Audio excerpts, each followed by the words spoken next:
మన ప్రాంతానికి ఎక్కువగా హత్తుకొచ్చింది కాసు బ్రహ్మానందరెడ్డి గారు, రాజశేఖర రెడ్డి గారు, జగన్మోహన్ రెడ్డి గారు. నాడు కాసు బ్రహ్మానందరెడ్డి గారు ముఖ్యమంత్రిగా ఉన్నప్పుడు మరి సజ్జా జన్నా పండించే ఈ ప్రాంతంలో పట్టుబట్టి నాగార్జున సాగర్ గట్టి క్రస్ట్ గేట్లు పెట్టి చివరికి బుగ్గబాగును పూర్తి చేసి కృష్ణమ్మ పరవళ్లు తొక్కిన తర్వాత ఈ రోజు మీరు చూస్తున్నారు బ్రహ్మాండంగా వరి, పత్తి, మిరప వేసి బ్రహ్మాండంగా ఈ ప్రాంతంలో దేశ విదేశాలకు ఎగుమతి చేస్తున్నారు. పిల్లలు బ్రహ్మాండంగా రాణించి చదువుకొని అమెరికాలు పోతున్నారు. మరి అలాగే అనేక కార్యక్రమాలు. ఒక గ్రామంగా ఉన్న మాచర్లని పట్టణం చేశాడు ఆ రోజు కాసు బ్రహ్మానందరెడ్డి గారు. లేదు డిగ్రీ కాలేజు అనేక మంది చదువుకునేటట్టు లేదు. వెంగళరెడ్డి గారు ఉన్నప్పుడు అనేక కాలేజీలు, కాసు కృష్ణారెడ్డి గారు మంత్రిగా, ఎమ్మెల్యేగా, ఎంపీగా ఉన్నప్పుడు గురజాలలో revenue division, police sub division మీకు అందుబాటులో ఉండాలని. మరి గడిచిన రాజశేఖర రెడ్డి గారు ఉన్నప్పుడు అభివృద్ధి మనం చెప్పేది కాదు. ఆరోగ్యశ్రీ గాని, ఫీజు రియంబర్స్మెంట్ గాని, లేదు ఇందిరమ్మ ఆదర్శ గ్రామాలు గాని, మాతల్లకి మంచినీటి పథకాలు గాని అనేక తీసుకొచ్చాడు. జగన్మోహన్ రెడ్డి గారు ఉన్నప్పుడు లేదు రామకృష్ణారెడ్డి గారు ఇక్కడ పట్టుబట్టి ఎన్ని అభివృద్ధి కార్యక్రమాలు. ఎందుకంటే మాచర్లతో నాకున్న చిన్ననాటి స్నేహాలవి. మేము ఎప్పుడు నర్సరావుపేట పోవాలన్న హైదరాబాద్ నుంచి మాచర్ల మీదకు పోయేది. దాదాపు ఈ నియోజకవర్గంలో నర్సరావుపేట తర్వాత ఎక్కడ ఎక్కువ పరిచయాలు ఉన్నాయి, అనుభూతి ఉందంటే అది మాచర్లని చెప్పడానికి అతిశయోక్తి కాదు. నాకు అన్ని ఉన్నాయి. కారంపూడిలో అభిరామరెడ్డి ఫ్యాక్టరీ పెడుతున్నప్పుడు దాదాపు 2-3 నెలలు ఇక్కడ తిరిగేవాడిని. ఎలా ఉండే ఈ రోడ్లు, రామకృష్ణారెడ్డి గారు ఎమ్మెల్యే అయిన తర్వాత ఎలా తయారయ్యాయని ఆలోచించండి. అక్కడ మాచర్ల సాగర్ నుంచి శ్రీశైలం దాకా సుమారు 300-400 కోట్లతో, లేదు మళ్ళీ నాగార్జున సాగర్ నుంచి మాచర్ల వైపుగా లేదు దాచేపల్లి వరకు 400 కోట్లతో జాతీయ రహదారి. రాష్ట్రం ఎలా వచ్చినాయి? దాదాపు 700 కోట్లతో జాతీయ రహదారి తీసుకొచ్చారు. అంతేకాదు వరికిపుడు సాల కట్టి ఈ ప్రాంత సస్యశ్యామలం చేయాలి. మీరు కూడా ఆలోచించాలి. ఈ ప్రాంత ప్రజలు మాకేం 5 సంవత్సరాలు లేదా ఆ రోజున గెలిచిన మొదటి 2 సంవత్సరాలు కోవిడ్ తో పోయింది. ఇంటి నుంచి బయట కదలాలంటేనే యావత్ ప్రపంచంలోనే ప్రజల అల్లకల్లోలం అయిపోయారు.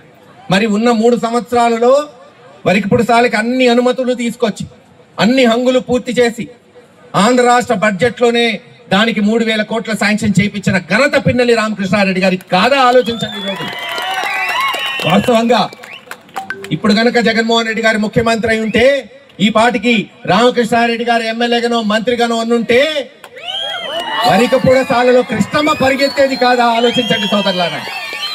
మరి ఇటువంటి అనేక కార్యక్రమాలు చేసుకుంటూ ముందుకు పోతూ అనేక అభివృద్ధి కార్యక్రమాలు, సచివాలయాలు, వ్యవస్థలు అన్ని చేశాడు.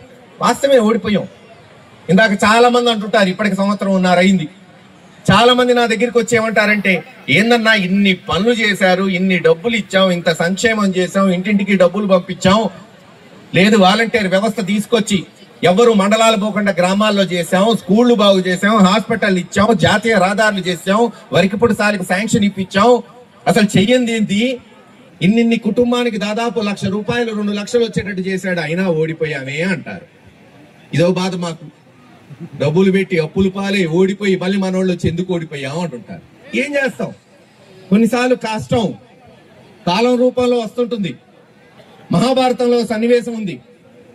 యుద్ధం అయిపోయింది, పాండవులు గెలుస్తారు. భీష్మాచార్యుడి దగ్గరికి బొమ్మంటాడు శ్రీకృష్ణుడు. పోయి భీష్మాచార్యుడి దగ్గర అంపసాయం మీద ఉన్నాడు, నీతి నేర్చుకో ధర్మరాజు, అటువంటి మహానుభావుడు పోతే చెప్పేవాడు లేడయ్యా నీతి అంటాడు. ధర్మరాజు పోతాడు. పోయిన వెంటనే భీష్మాచార్యుడు, అబ్బా ఏం గెలిచారా, ఇంకా రాజ్యం అంతా మీదే కదా నల్లా. ఒకటే మాట అన్నాడు, రాజట ధర్మజుండు, సురరాజు సుతుండట ధన్వి, క్షాత్రోద్వేజకమైన గాంధీవము విల్లు అట, సారథి సర్వయోగ సంయోజకుడైన చక్రి ఉగ్ర గదాధరుండు భీముడై యాజికి తోడు వచ్చినట, ఈ పాండవులకు ఆపద కలుగుట ఏని చిత్రం, ఎంత చిత్రం రా. యావత్ భరతఖండానికి రాజు ధర్మరాజు. ఏముందిలే ధర్మరాజు పాప ధర్మరెరిగినవాడు, యుద్ధంలో కొట్టేద్దామంటే పక్కన ఎవడుంటాడు? గాంధీవము ధరించిన అర్జునుడు. ఇంతేనా అంటే మరి సర్వయోగ సంయోజకుడైన చక్రి శ్రీకృష్ణుడే రథసారథి. పోనీలే ఆగబరిచి నలుగురిని కొడదామంటే పక్కనే ఉగ్ర గదాధరుండు భీముడై యాజికి తోడు వచ్చినట. అంటే భీముడు ఎప్పుడు పక్కన ఉంటాడు. అయినా ఆ ముందు రోజు అశ్వత్థామ వచ్చి పాండవుల్ని, ఉప పాండవులు పిల్లలందరినీ చంపేస్తాడు ముందు రోజు. మరి ఇంత బల పరాక్రమాల పిల్లలే చనిపోతే మరి ఇన్ని పనులు చేసిన జగన్మోహన్ రెడ్డి గారు వైఎస్ఆర్సీపీ పార్టీ ఓడిపోవటం ఒక వింత. కష్టం కాలం రూపంలో వస్తుంటుంది. కష్టం కాలం ఎతురతిక్రమః అన్నారు. ఎవడు ఆపలేడు. మీరు కొన్నిసార్లు పంటలు బ్రహ్మాండంగా పండిస్తారు, కష్టపడతారు, కానీ ఎక్కడో అధిక వానల వల్లనో కరువు వల్లనో పంటలు నష్టపోయి అప్పులు పాలవుతుంటారు. ఇది అంతే. చేశాం, మంచి పనులు చేశాం, కానీ ఏం చేస్తాం, ప్రజలు కూడా ఆశాజీవి. అబద్ధాలు నమ్మటం కొన్నిసార్లు ప్రజలు ఏం చేయలేరు.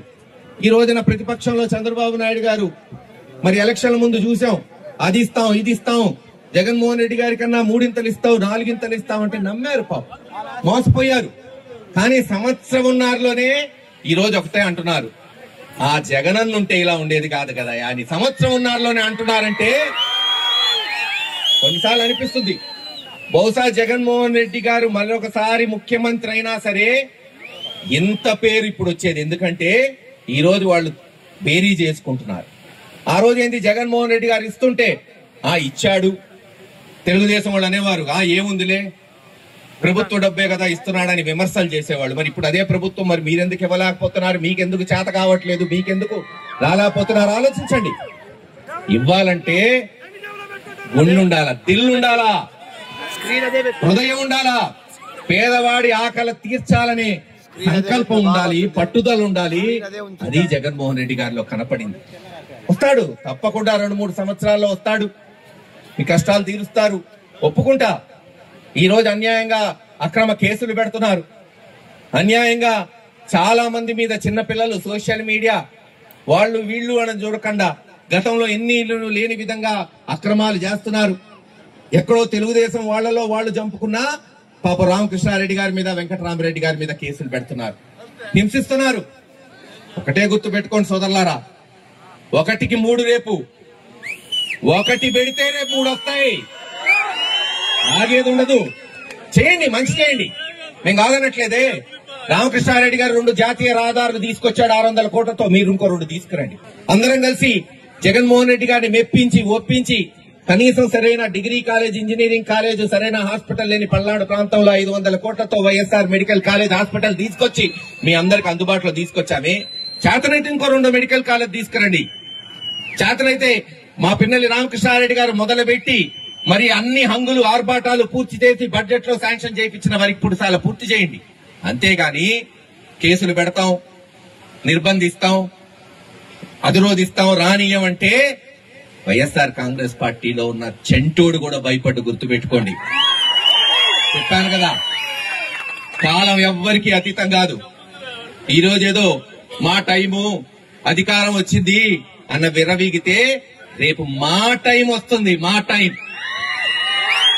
ఆ రోజున ఓ కాసు మహేష్ రెడ్డి, ఓ రామకృష్ణారెడ్డి గారు చెప్పితే కూడా ఇనే పరిస్థితులు ఉండవు.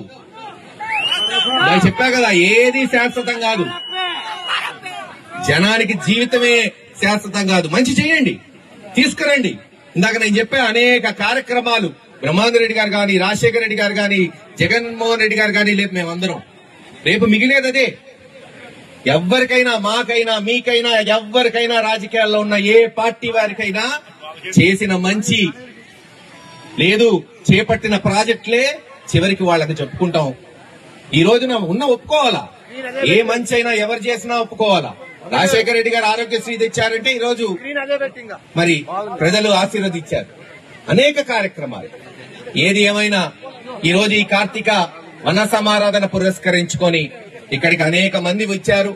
మిమ్మల్ని అందరినీ ఈ పర్వదినాన్న కలవడానికి నిజంగా నా యొక్క అదృష్టం. దీనికి ఆహ్వానించి నన్ను కూడా దీంట్లో భాగస్వామ్యం చేసినందుకు ఈ యొక్క సంఘం వారికి, ఇక్కడ విచ్చేసిన అందరికీ పేరు పేరున ధన్యవాదాలు తెలియజేసుకుంటూ సెలవు.